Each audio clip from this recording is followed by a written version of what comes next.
Okay, this is Mr. Reese, and this video is a lesson to try to answer an interesting question for grade 11 university prep functions class.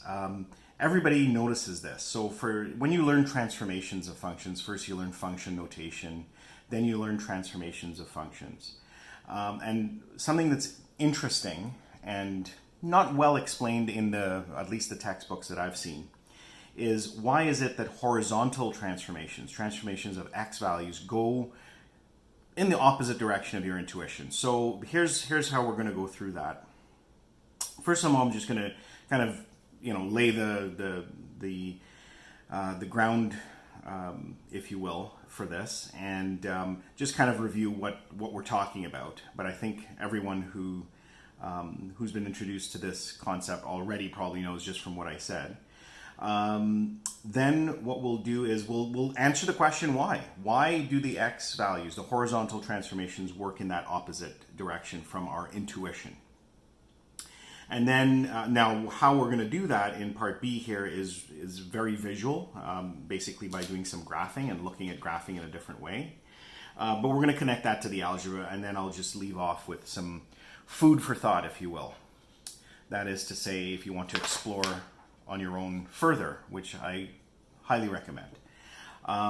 Okay, so what are we talking about here? So again, functions, function notation, and at least in our current textbooks at this point, we use these letters, A, K, D, and C, to represent the different transformations of these parent functions, right? So these are pretty much the parent functions that you learn, which is, so you get a basic shape out of this, like the x squared, of course, is a parabola.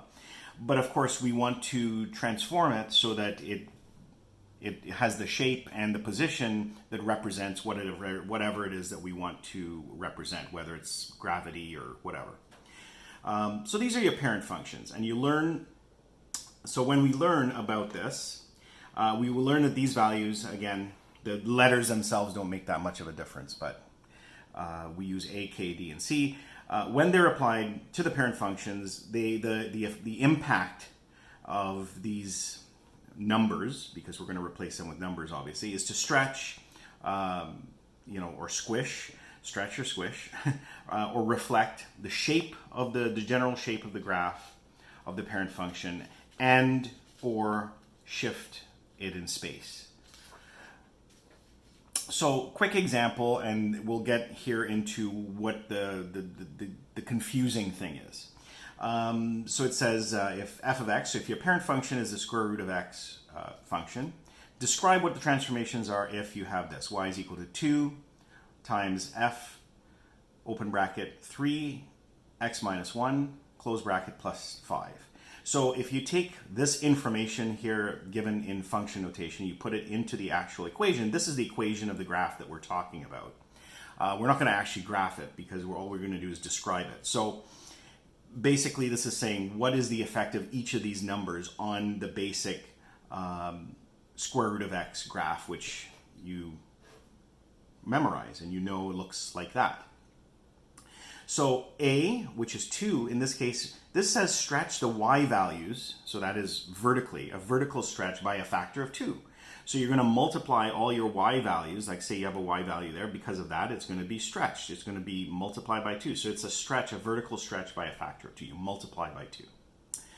I'm going to talk about the two things that affect the y values first, and then we're going to just briefly talk about the x values. So the other thing that affects the y values is the value of c, which in this case is -5. And the effect of that is it's going to take your entire graph, and this is going to be a shift. And it's going to be a shift down because of the minus. It's going to be a shift down by 5 units, which totally makes sense. It's intuitive sense. So these two things, the stretch and the shift in terms of the vertical way of looking at things, totally make sense. And, minus means down, and plus would mean up. Now we get to the x's, and we see that if your value of k, so this here is your 3, this is your thing that's multiplying, and so this is going to have an effect of shrinking or stretching or shrinking on the horizontal base basis. It works in the opposite direction. So so when you see a 3, you might think to yourself, well, if that's going to either stretch or shrink, that should stretch, right? I mean, multiply by 3, just like you multiplied by 2 to stretch the y's. But no, it's actually you divide by 3. So that's the first question. Why is that? The other one is the d value. So you see in here it says x minus 1. And you think to yourself, well, minus usually means getting smaller. And when you think in terms of the x-axis, getting smaller means going to the left. But that's not the case. What you learn is that with an x minus 1, that's actually a shift to the right. And of course, going to the right in terms of the x number line is actually x's get bigger going to the right. So it's counterintuitive. Both of these things are counterintuitive. Mapping notation is nice because you kind of summarize it with just an algorithm. So this mapping notation, not everybody is as familiar with this, but it really is a good summary. This tells you how to get from your parent function to your transform function. And it's just reminding you that given these letters A, K, D, and C, what do you do? Well, all your x values get transformed. There's an image on the transform function from the parent function. This is what you do. You divide by k and you add d, right? Add d, not subtract. So, interesting. Let's explore why, because that is really, it's not so obvious all the time. And the other thing that's not so obvious, actually, this video is going to answer two questions. One is, why are these going in the opposite direction of the way you'd think? And the second thing is this: why do you have to factor that the k value? So what I'm going to do is we're going to explore this by doing a simple question where there's no a and there's no c, or rather that the a is 1 and the c is 0. So there's no transformations related to the y values whatsoever. So we're going to really concentrate just on the k and the d.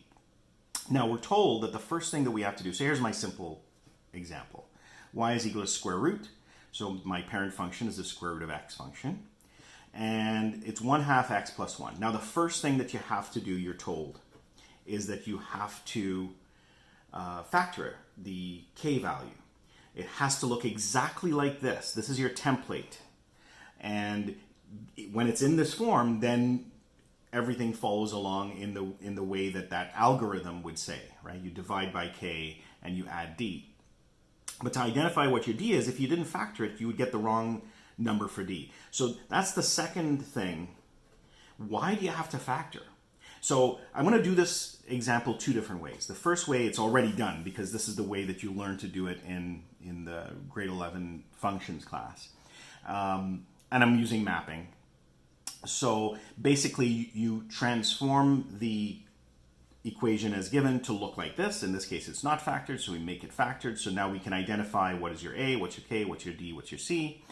Parent function, of course, you memorize a few points and you say, each of these is going to be, there's going to be a corresponding image of these coordinates on the new transform graph. So here it is. X values get divided by k. Well, k is 1/2. So x divided by 1/2 is 2 times x. And then we are going to add d. Well, what is d? Well, d is -2. Because of the way that this is defined, minus is what you're looking at. You're looking for this. You're looking for x minus d. Well, here, if I have a plus, that means that what is being minus is a negative.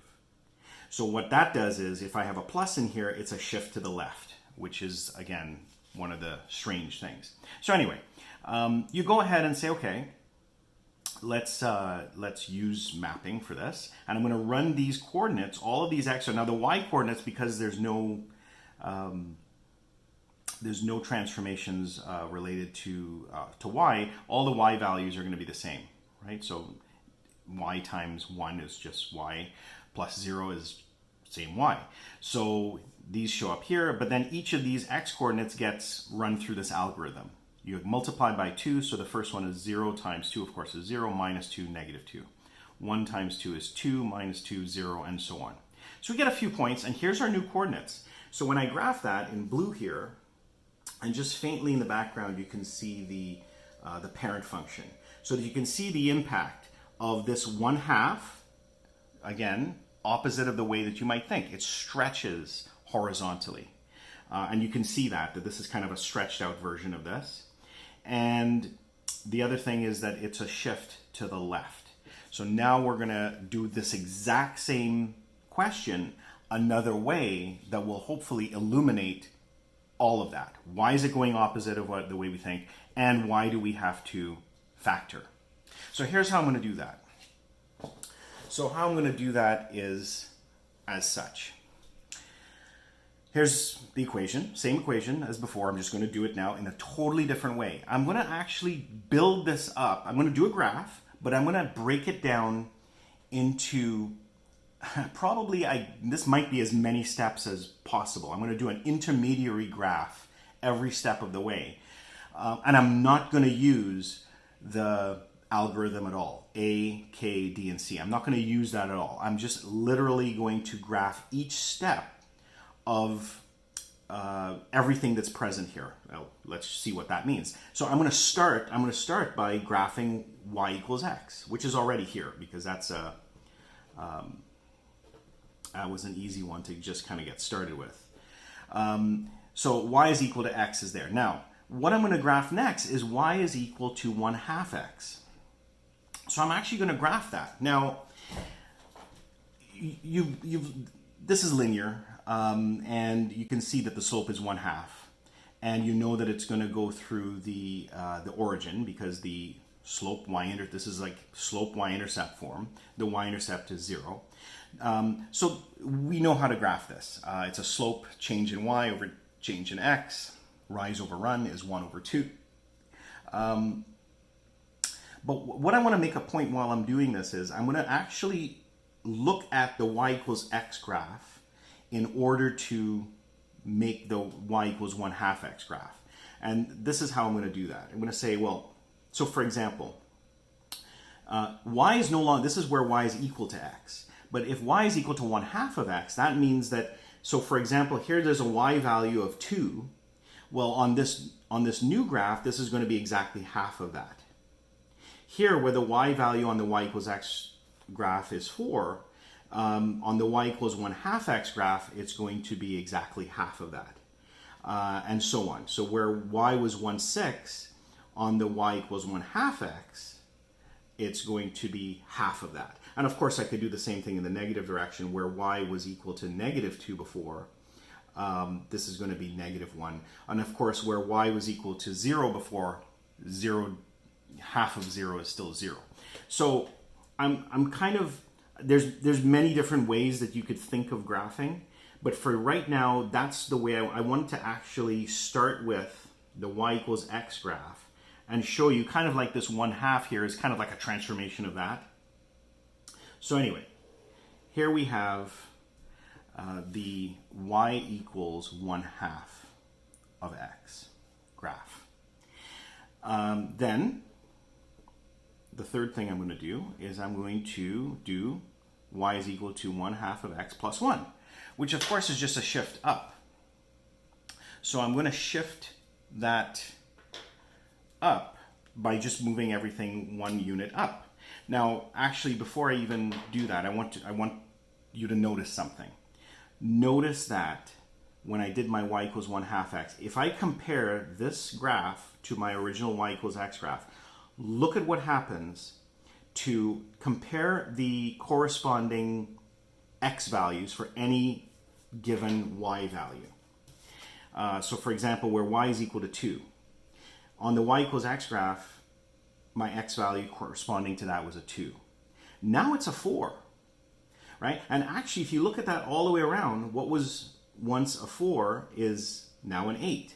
So basically, just by graphing this compared to this, it looks like, you see that it looks like a horizontal stretch by a factor of 2.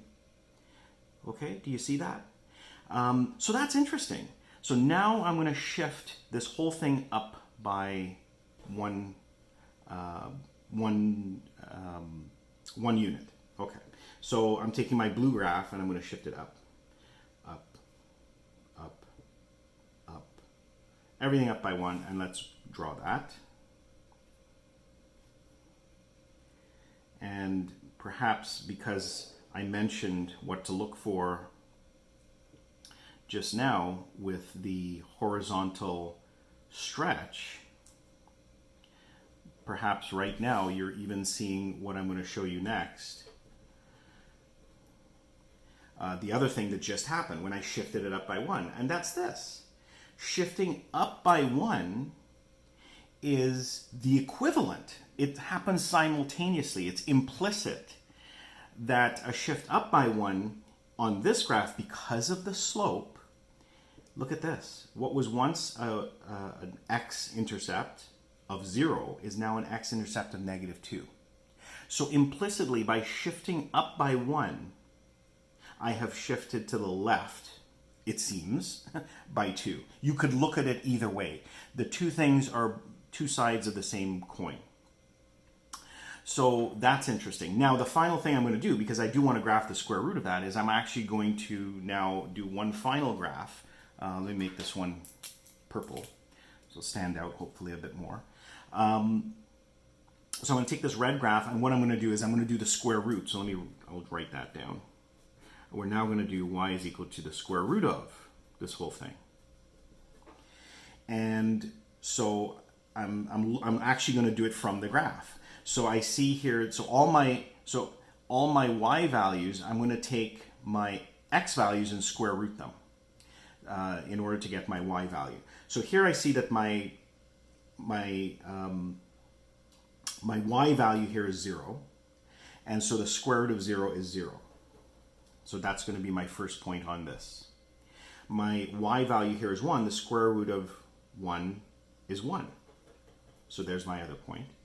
A nice one that will give me a nice even number is 4. So here I see that my y value at this point, where it happens to be where x is equal to 6, but the square root of that, the square root of 4 is 2.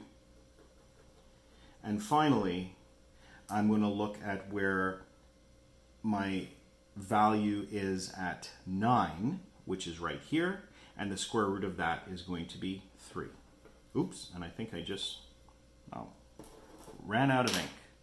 I'll make it, we'll do it in black. So here's those points where I'm taking the square root of all the different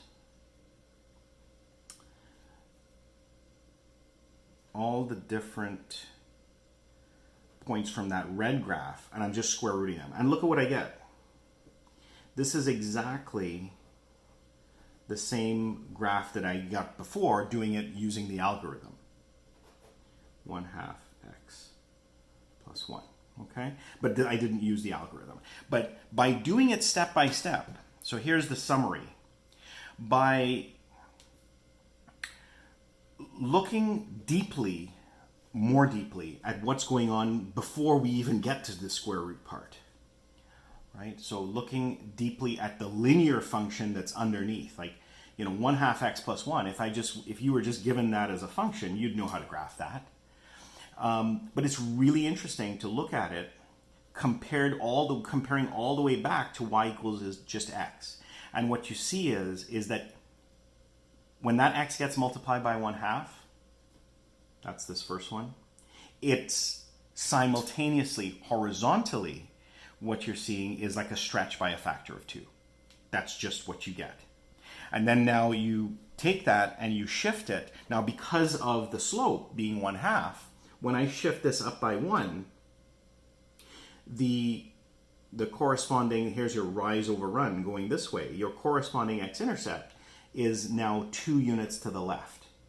So these two things, we're used to thinking about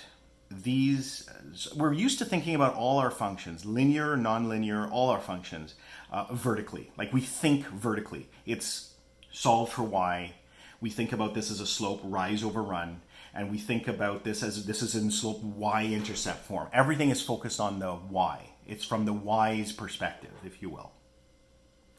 But you see that what we see here, what gets illuminated when you do it step by step, is that you see that implicit with the with these transformations, implicitly it means something horizontally, and it's exactly the opposite of how you would think if you were thinking vertically. So let's just summarize that. And then here I'm also going to make the point about why we had to factor this to be able to see that shift to the left. But I think you can see it here. Like why you have to factor it is so that you can see the two rather than just a one. Okay, so let's summarize. So the summary is this: we are really trained to look at transformations starting from the basic parent function. So we actually never do this, what I just did. This is just like a recreation of just the linear part of what I did before the last step, which was to do the square root of this one. We're trained to start not from the most basic function, which is y equals x, but we're trained to start from the basic parent function, which of course with the square root looks like this. So since we're starting from here, we usually don't think, again, let me just rewrite the function, right? We're thinking about this as a starting point. But really, we don't think much, so consequently, I should say, we don't think much about the linear function that is embedded in the place of where this x was. Well, it's no longer an x here, it's this. And if you think about this, the linear function part,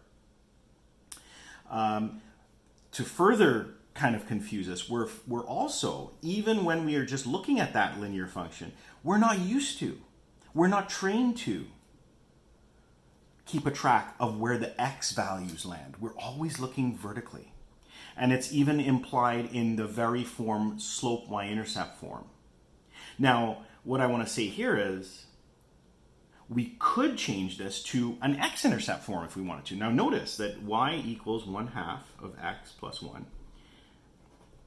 Simply by factoring out the 1/2, you can call this, if you want, you could call this x-intercept form if you wanted to. You know, and really, this here is a, and the reason why you could call it x-intercept form is because you can see the x-intercept like in the actual equation. Here you can't see the x-intercept form. Here you see the y-intercept. But this is like a variant of, there's a name for this that you may have learned before. It's called point slope form. Point slope form. Point slope form is this, that your equation, like if you have if you have a point on the graph, and let's just call it xo, yo, and you have the slope is equal to m. Point slope form is this. Your equation is y minus yo is equal to m times x minus xo. So you may have seen that before. It's a pretty common form of an equation, totally different. Another form of the equation other than slope y-intercept form, or standard form is another one that we use. Anyway, this here is like, which we could call this x-intercept form. And the x-intercept, of course, now the x-intercept of this graph, this last one that we did, 1/2 x plus 1, the x-intercept, of course, is -2, 0.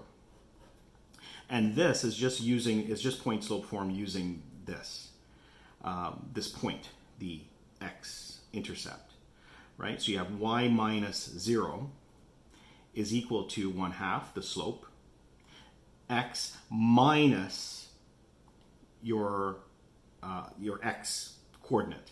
And now, of course, my x coordinate is -2, so x minus -2 gives you the x plus 2. Okay? So we can actually think about, we hardly ever think about that. This is the most common form of a linear equation. So we never think about, well, what would be an x-intercept form? Well, that's what it would be. which is exactly what we do. Just factoring, that gives you x-intercept form. Just factoring, well, that gives you the algorithm that we use. That's your k, that's your d, is -2. So all of that, hopefully thinking about just what's going on underneath that square root sign, linearly, and thinking about what happens as you apply transformations of the y equals x function. You see the reason why things work out the way they do. So hopefully that helps. And here's what I'd say is that you can continue to explore this yourself. I highly recommend that you just play around with things so that you kind of make it your own. So here's food for thought. So something to play around with and question and hopefully answer or whatever. And that is, what if you were to completely reorient the equation, the linear equation, to track x values instead of y values? So in other words, what if we were to solve for x? We get that. And now I have to get rid of the 1/2, so I have to multiply by 2 on both sides. And finally, I could take this out of the brackets if I want. Okay? So this here is the exact same equation as this, but turned completely inside out, if you will, to solve for x, so that you can focus on, well, how does x change as y changes rather than the other way around, this is the way we're always trained to think. We're always concerned about y, vertically. Well, this is thinking horizontally. And look at this. Isn't that interesting? That should look really familiar based on what we did when we graphed our function, when we did the algorithm. So here what I'm saying is this looks really similar. It looks a lot like our mapping algorithm from before. But over here, when we solve for x, we have 2y minus 2. So we see the 2 and the -2 there. When we did this, we identified k and d, and we got 2x minus 2. So what I'm going to tell you is a couple of things. Well, number one, I'm going to tell you one thing, and that is that that's not a coincidence. That when you take that linear equation that's embedded inside of your parent function, and you solve for x, it's not a coincidence that you get the same basic equation, except that here you've got a y there and here you've got an x there. So something for you to think about is, why is that? Why is it that this is the same as if we took that equation and solved for x, except that we have an x there instead of a y? And my hint is now something else that we do cover in grade 11 functions is the idea. So here's some hints. So the question is why? Like, why is there this similarity? And here's a hint.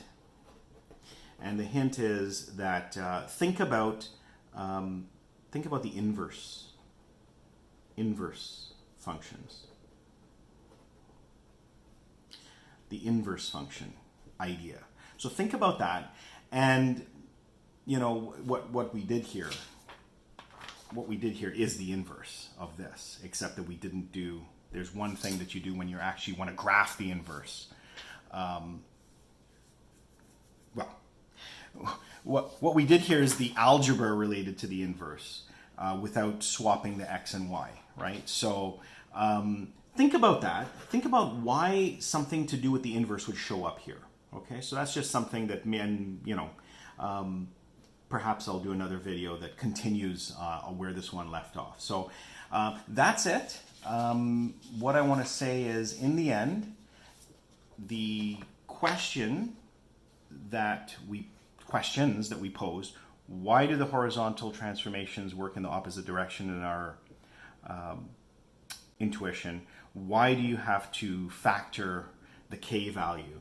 Both of those questions are really answered here. It's a habit of our thinking that we always think vertically and not horizontally. But for every vertical transformation of your basic y equals x function has an implicit effect horizontally. We're just not used to looking at that. And as an extension of that, that also answers why you have to factor the k value. Because if you don't, then you're still thinking vertically and not horizontally. A shift up by 1 because the slope is 1/2 is exactly the same as a shift to the left of 2. So hopefully that helps. Please let me know if it helps, and if you let me know if you have any questions, maybe you could put that in the comments. Okay, until next time, God bless, have a good day.